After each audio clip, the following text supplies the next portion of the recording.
नमस्ते, greetings of the day. कैफल हाल। अरबिक में कैफल हाल मतलब क्या हाल है। अरब मुझसे पूछते हैं कि क्या हाल है, क्या हाल है, ऐसे कुछ बोलते हैं और मैं उनसे पूछता हूँ कैफल हाल। शुक्रिया, आप मुझे वक्त देते हैं, मुझे सुनते हैं। आज के FAQs में कुछ इंटरेस्टिंग और कुछ कंट्रोवर्शियल क्वेश्चंस और आंसर शामिल है। मेरी नज़र में हर सवाल को बेहतरीन वे में पेश किया जा सकता है, डिसेंटली, तहजीब से जवाब भी दिया जा सकता है, तभी हम पढ़े लिखे और एजुकेटेड कहलाएंगे। एक स्टेटमेंट है, कहीं पढ़ा था, it's mark of an educated mind to entertain an idea without accepting it. मतलब एक सिविल सोसाइटी में, एक इज्जतदार सोसाइटी में हमें हर वो बात एक्सेप्ट करना ही पड़ता है जिसमें में भी हम नहीं मानते, लेकिन पीस और हार्मनी के लिए, शांति और सद्भाव के लिए, तभी हम एजुकेटेड है ऐसा कह सकते हैं। हर बात के लिए हो हल्ला सही बात नहीं है। यही बदलाव लाता है एजुकेशन सोसाइटी में मिलजुल के रहने के तरीके से, जिसे गलत मीडिया के लोग और गलत बातें माहौल को खराब कर रहे हैं। सावधान रहिए और फिल्टर करते रहिए। अपनी जबान, सोच और थॉट्स को भी फिल्टर करते रहिए। बहुत फायदा होगा खुद को भी और आसपास के लोगों को भी। आज का पहला सवाल है, आप नमस्ते क्यों करते हैं? आप तो मुस्लिम हैं, फिर क्यों नमस्ते? जी हाँ, मैं मुसलमान हूँ और मेरा मजहब सिर्फ मेरे हद तक रहना चाहिए, ये मेरी सोच है। जब मैं 4 लोगों से बात करता हूँ, वो सब अलग अलग धर्म के लोग हैं, और जब वो आते हैं मेरे चैनल पर कुछ सुनने, मुझे समझने और इल्म हासिल करने, तो क्यों ना मैं उन्हें अच्छे से ग्रीट करूं, अपनापन बताऊं। साइकोलॉजी है, अगर कोई मुसलमान को सलाम किया जाए तो वो खुश होता है, हिंदू को नमस्ते करो तो उसे अपनापन लगता है। इसीलिए मैं उन्हें इंसानियत के नाम पर खुश करना चाहता हूँ। मेरा चैनल ही बना है इंसानियत प्रमोट करने, धर्म प्रमोट करने नहीं। नमस्ते का लिटरल मतलब है मैं आपके सामने सर झुकाता हूँ। हिंदुओं में यही बोलते हैं। बचपन में कहीं सुना था, जो भी मतलब है या जो दूसरे करते हैं वो मेरा मतलब नहीं है। हाय करने से बेहतर है नमस्ते करो, ज्यादा इंडियन लगता है। ये सोच मत पालिए कि सिर्फ नमस्ते करने से कोई किसी के आगे झुक जाता है। मैं जिंदगी में कभी किसी के आगे नहीं झुका, चाहे कितना बुरा वक्त हो। जी हुजूरी की भी जरूरत नहीं पड़ी। शुक्र है ऊपर वाले का, और मिजाज ऐसा है कि मुझसे तो कभी नहीं होगा। प्यार में या लाड़ में किसी की बात मान लेने को कभी झुकना नहीं कहते। सियासत करने वाले इस तरह की बातें करते हैं और अलगाव करने की बातें उनके कुछ इंटरेस्ट में करते हैं, मुझे फर्क नहीं पड़ता और न मैं इन बातों को तवज्जो देता हूँ। किसी ने मुझसे ये सवाल पूछा था बहुत पहले, और फिर किसी ने पूछा पिछले हफ्ते। सोचा अपने वीडियो में ये सवाल भी शामिल कर लूं ताकि सबकी गलतफहमी दूर हो। ये अपनापन बताना है। सवाल अलगाव के भी हो तो जवाब मिलन का ही हो, ये गुजारिश। होप आपको ये सवाल का जवाब मिल गया।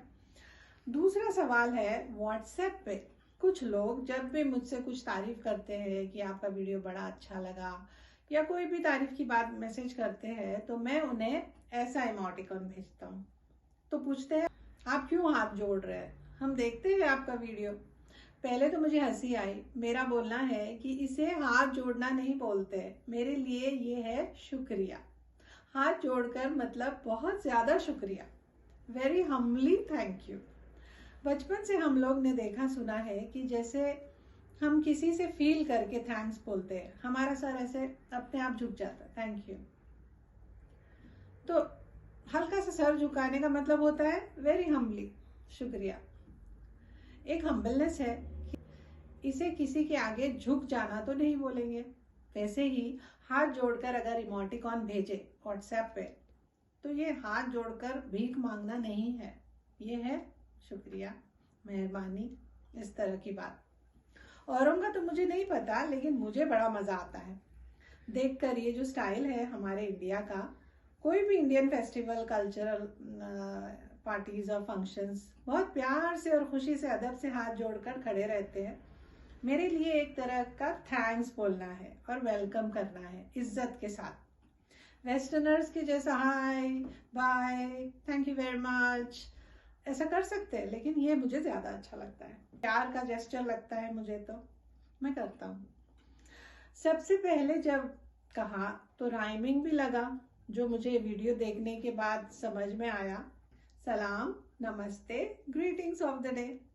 सलाम मुस्लिम्स के लिए, नमस्ते हिंदूज के लिए और बाकी सारे मजहब के लिए ग्रीटिंग्स ऑफ द डे। मेरे प्रोग्राम्स में पोएम्स है, तुकबंदी, तो पोएटिक रखा है ग्रीटिंग्स भी।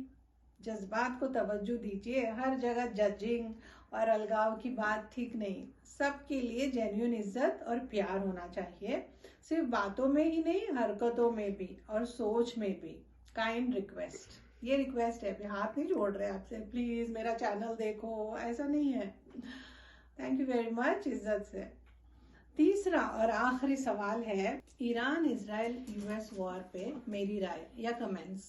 मुझे डायरेक्ट सवाल नहीं किए, लेकिन कुछ वीडियोस भेजते हैं ईरान इजराइल वॉर पे, ये बताने कि मॉरली ईरान पर कितना गलत हो रहा है। तब मैंने सोचा ये वीडियो मुझे क्यों भेजा गया। ऐसे शख्स ने भेजा जिसने मुझसे कभी बात नहीं की, हालांकि हम एक दूसरे को जानते हैं।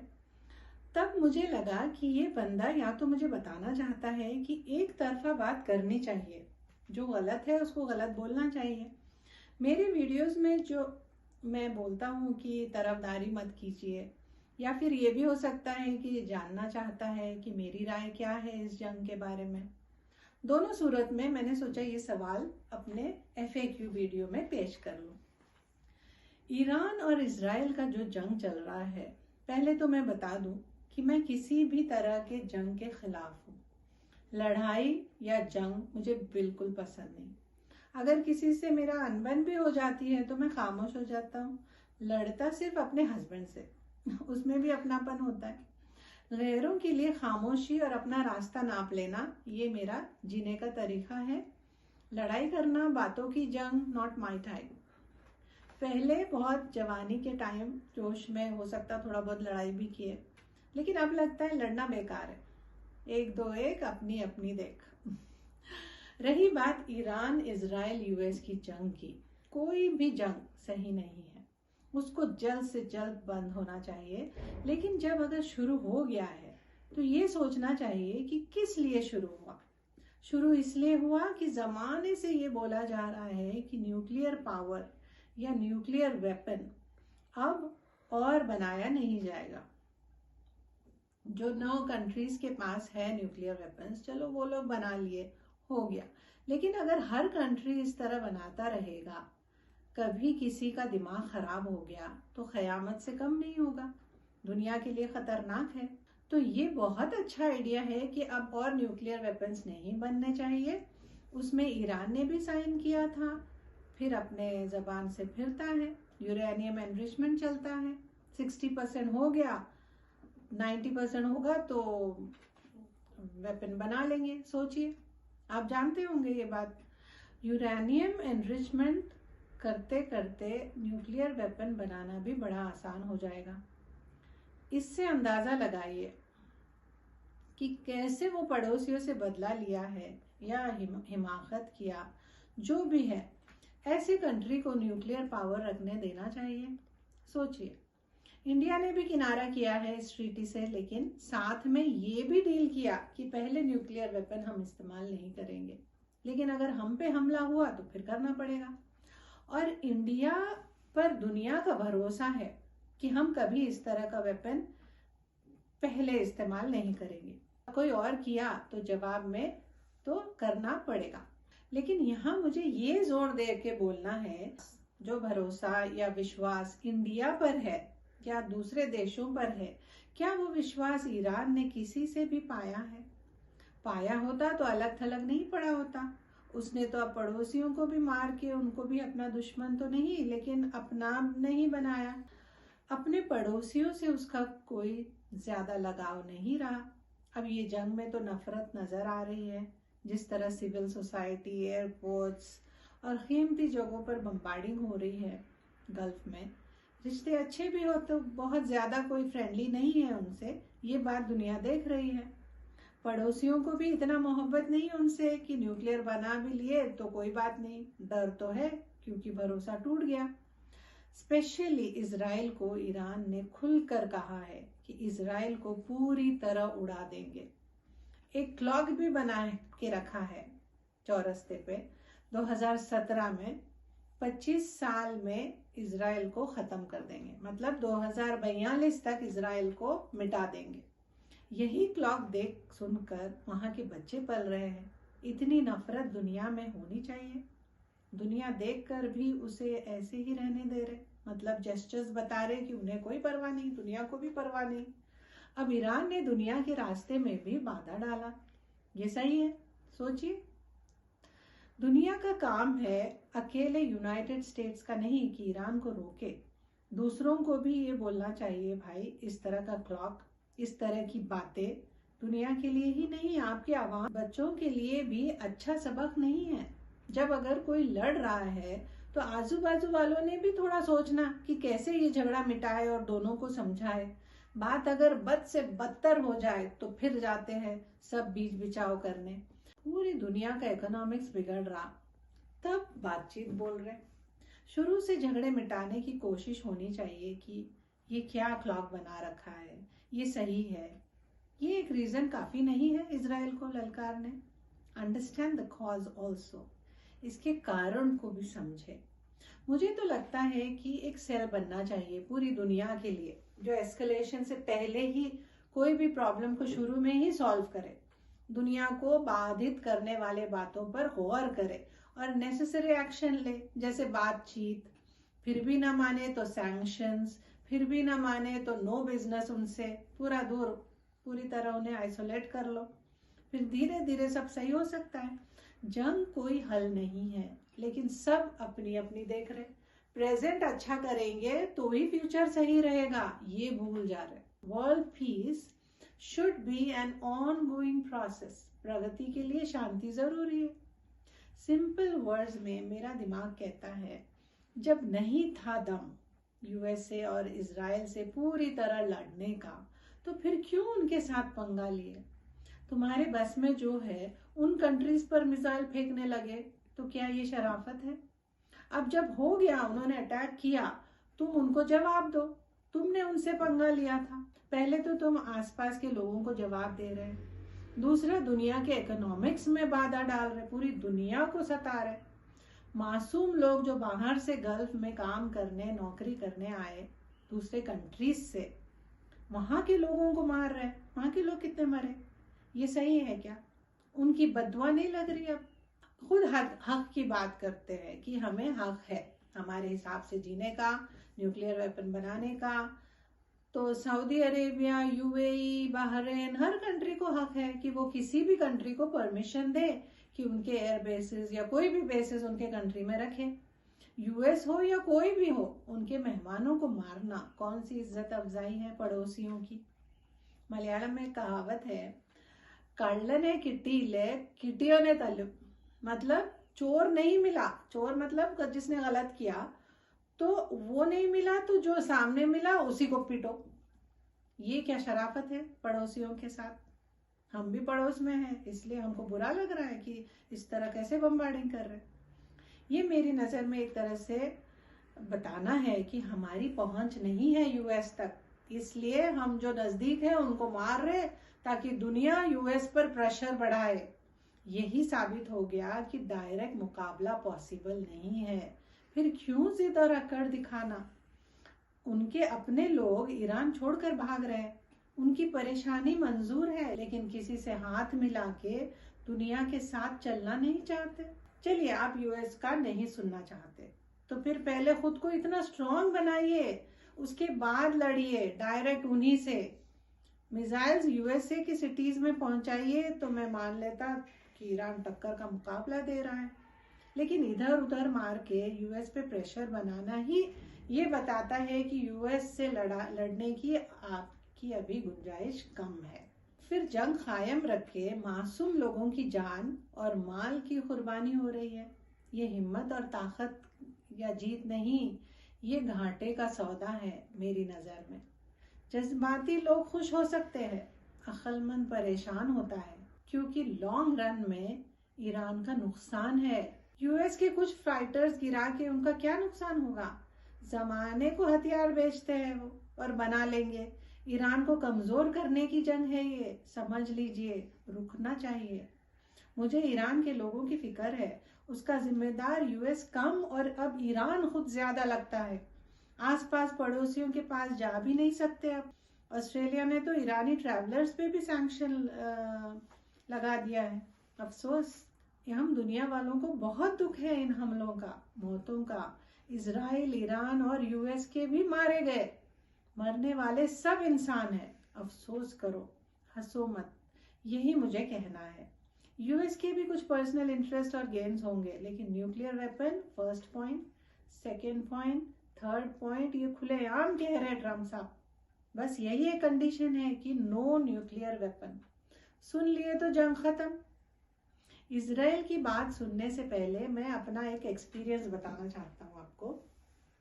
जब मैं अपने शहर औरंगाबाद में नौकरी करता था, तो मैं अपने बॉस के कैबिन में खड़ा था एक दिन, और मैंने देखा कि एक बंदा मशीन गन जैसा कुछ लेकर अंदर आया, ऐसे कंधे पे लगा हुआ था और सामने की सीट पर आके बैठ गया। बहुत कुछ न्यूज में हम सुनते थे कि ये हुआ वो हुआ, इसलिए मैं तो डर गया। पहले गोली सीधे मेरे मुझी को मारता, वो सामने बैठा था। बिल्कुल डर के मारे दिल सहम गया, बहुत बुरा हाल था। तब समझा था कि डर क्या होता है। वो डर आज भी याद है। ऊपर वाले का करम है कि मैंने संयम से काम लिया और खामोश रहा। वो क्या किस्सा था, कौन था, सही में वो गन था या मैंने ठीक से देखा नहीं, कुछ पता नहीं। वो शायद चला गया या मैं काम में बिजी हो गया। इस वाकये से ये बोलना है कि डर क्या है मैंने जाना है। इसी डर में इजराइल जी रहा है सालों से, न जाने डर में और क्या क्या करता रहे। ईरान के प्रॉक्सीज है हिजबुल्ला लेबनान में, हमास गाजा में, हूदी यमन में। यमन भी सऊदी पे अटैक करता रहता है, न्यूज सुनते होंगे आप लोग। इजराइल मार रहा है, गलत है, लेकिन सोचो, जिस पर टेरर हो वो पहले तो वो क्लॉक बना हुआ, टिक टिक टिक टिक चालू है, टाइम इज रनिंग। फिर 200 क्या 250 इजरायलीज को किडनैप किया था हमास ने 7 अक्टूबर को। वो था असल शुरुआत जंग का। ये जो हो रहा है वो सिर्फ सेकेंड फेज है, समझिए। यूरेनियम एनरिचमेंट भी 60% पार हो गया। इजराइल तो डरेगा। इजराइल के लिए ये सिचुएशन है कि मरता क्या ना करता। एक सिंपल एग्जांपल, जब भी कोई अकेले आदमी को या छोटी सी टीम को बड़ी टीम पीट रही है या निशाना बना रही है, तो यूजुअली कोई पावरफुल आदमी उस छोटी टीम का साथ देगा।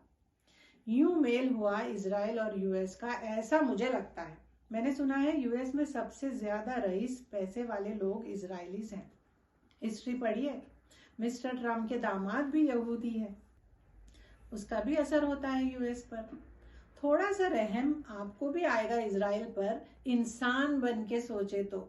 सिर्फ मुसलमान या ईरान के तरफ से सोचेंगे तो शायद नहीं समझ पाएंगे उनका दर्द। They need safety, give them. They need humanity, इसके वो हकदार है, क्योंकि वो भी इंसान है, उन्हें भी जीने का हक है। अपना एग्जिस्टेंस की लड़ाई है उनके लिए। ईरान के लिए पावर और सुप्रीमेसी, गल्फ में थोड़ा ठाट चाहते वो, इसीलिए ये। यूएस तो बिजनेस करता है, उसको तो साइड में ही रखो। किसका साथ देना चाहिए, ईरान या इजराइल? मुश्किल है ना? मुश्किल है तो आप में इंसानियत है, ये मेरी सोच है। इंसानियत के ही साइड रहिए हमेशा, ये मेरा बोलना है। दोनों यहाँ पूरी तरह सही नहीं है, दोनों को करेक्ट करना चाहिए और जंग रुकना चाहिए। ईरान फंसा हुआ अपने गुरूर और जिद न्यूक्लियर वेपन के लिए, यूएस दबा के चांस मार रहा। जब ये सब दुनिया को पता है तो क्यों नहीं ईरान को समझाते कि पंगा ना ले, खुशी से जियो, जिद ना करे न्यूक्लियर वेपन का और सुप्रीमेसी का, चैन और अमन से रहे। इजराइल को सेफ्टी चाहिए न्यूक्लियर वेपन से, दे दो। यूएस और दुनिया को चाहिए नो न्यूक्लियर वेपन प्रोडक्शन, मान लो। इजराइल अपने आप खामोश हो जाएगा, वो हर वो बात मानेगा जो यूएस कहेगा। न्यूज पर मत जाओ। था ना कुछ यूं हुआ कि कहीं पे मिसाइल फेंका इजराइल ने और यूएस ने कहा हमें नहीं पता। ऐसा हो सकता है? मेरा दिमाग तो नहीं मानता। प्रेसिडेंट की बातों में कितना दम है दुनिया जानती है। पल में तोला पल में माशा। एक इंसान होने के नाते मुझे लगता है सबसे बड़ी गलती ईरान ने जो की है वो पड़ोसियों को निशाना बनाना। मिडिल ईस्ट अब ऐसा हो गया है कि ईरान पर बिल्कुल भरोसा ही नहीं रहा। कोई ऐसा पड़ोसी जो तुम्हारे घर पर मिसाइल फेंके, कैसे भरोसा होगा आपको? उनकी नीयत का पता चलता है, उनकी जहनियत का पता चलता है। उनका केयरलेसनेस ये है, दुनिया में क्या होगा we don't care, we just care for ourselves वाली बात हो गई। इस तरह उन्होंने पूरी दुनिया को अफेक्ट करने की कोशिश की है। तकब्बुर है जिसे छोड़ना चाहिए और अक्लमंदी से दुश्मन को मात दो। मेरा और एक कंसर्न है, हर औरत समझ सकती है। ईरान में जो लेडीज के साथ हुआ पिछले साल, कुछ महीने पहले, कई साल से, अभी भी बहुत सारे अंदर कैद में हैं, उनका भी तो सोचे।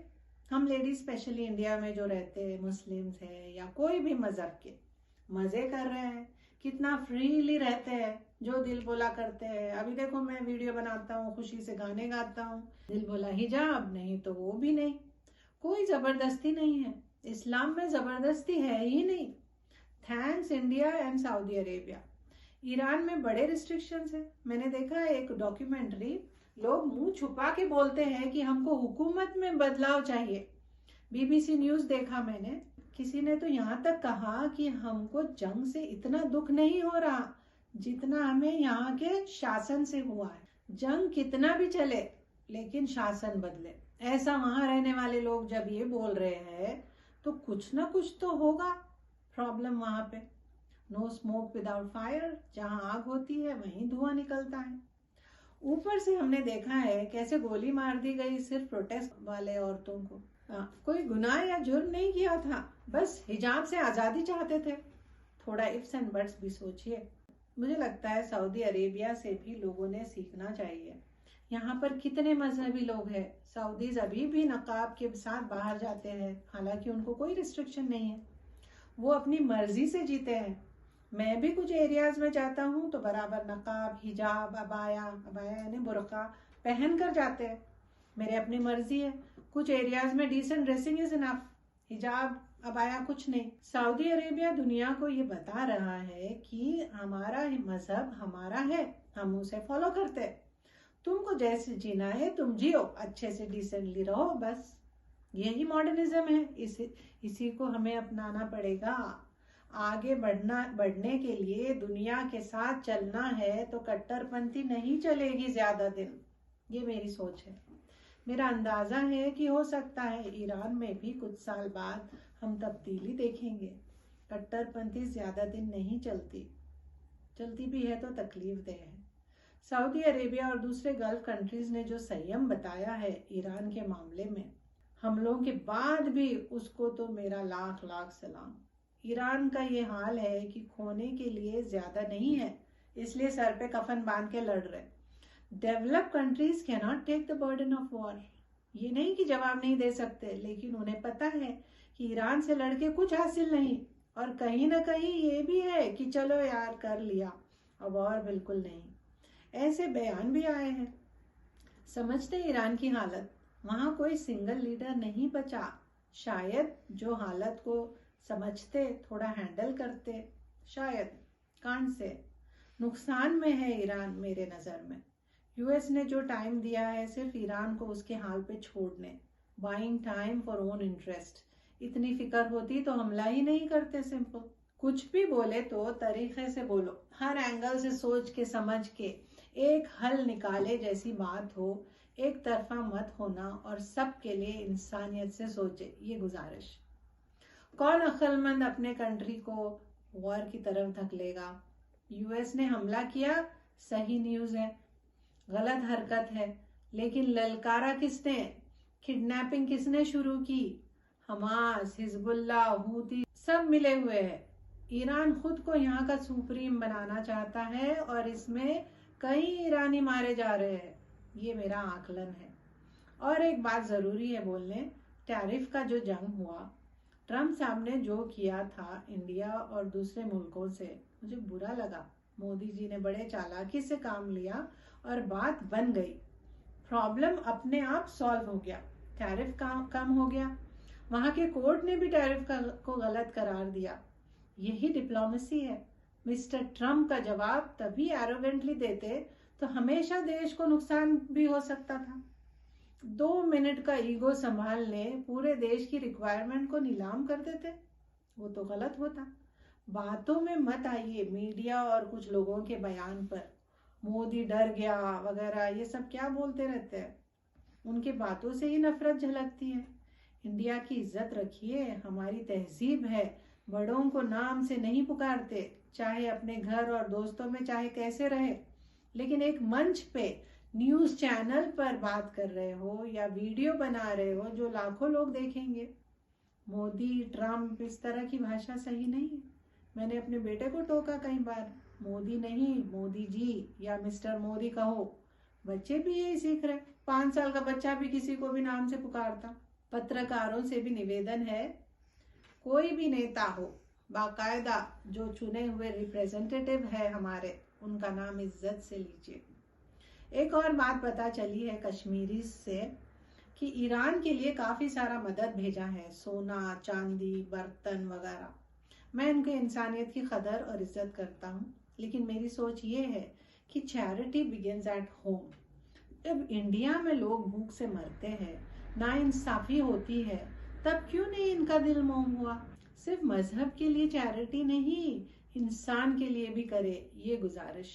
इंडिया में एक भी इंसान पैसों की कमी से ना गुजरे, तब तक यही रवैया रखिए सभी के लिए, फिर ही ये मदद सही मदद होगी। अभी तो मुझे लग रहा है कि ये पैसे उस ईरान को जाएगा जो हम पर हमले कर रहे हैं। हम सऊदी अरेबिया में रहते हैं और हम पर यहाँ हमले हो रहे हैं, और इन पैसों से हम पर और हमले करने में ईरान को ताकत दी जा रही है। तो क्या ये कश्मीरीज हमको जो गल्फ में रहते हैं मार डालना चाहते हैं? सोचिए देने से पहले कि आपकी मदद कहाँ जा रही है और किस काम में लगने वाला है। आई एम रियली सॉरी ये जो कहा मैंने, लेकिन ये बात सच है ना। वो पैसा तो जाएगा ईरान के पास और ईरान और हमले करेगा आस पड़ोस के लोगों पर। तो पैसा देने से पहले सोचिए। आई एम रियली सॉरी ये वीडियो थोड़ा लंबा हो गया, लेकिन हर एंगल पर बोलना जरूरी था, वरना लोग मुझे गलत समझते कि तुम इसके साइड हो उसके साइड हो। मैं इंसानियत के साइड हूँ। जो भी इंसानियत के खिलाफ काम करेगा मैं उसके खिलाफ ही रह सकता। मेरे जज्बात ऐसे हैं, I can't help it. Trump साहब ने हमारे साथ क्या किया ये भी दुनिया को पता है। टैरिफ लगा लगा के जो बैंड बजाने की कोशिश की दुनिया की, अब थोड़े दिन में या 1-2 साल में उसका यूएस को पता चलेगा कि उसका असर क्या है। अभी से चाइना में असर हो रहा है, आप देखिए क्या हो रहा है चाइना और यूके के बीच डील। जो भी हो, हम अपने इंसानियत एथिक्स नहीं छोड़ना चाहिए। बात करने में, बहस करने में या किसी को सपोर्ट करने में हर तरह के एंगल से सोचे फिर बोले।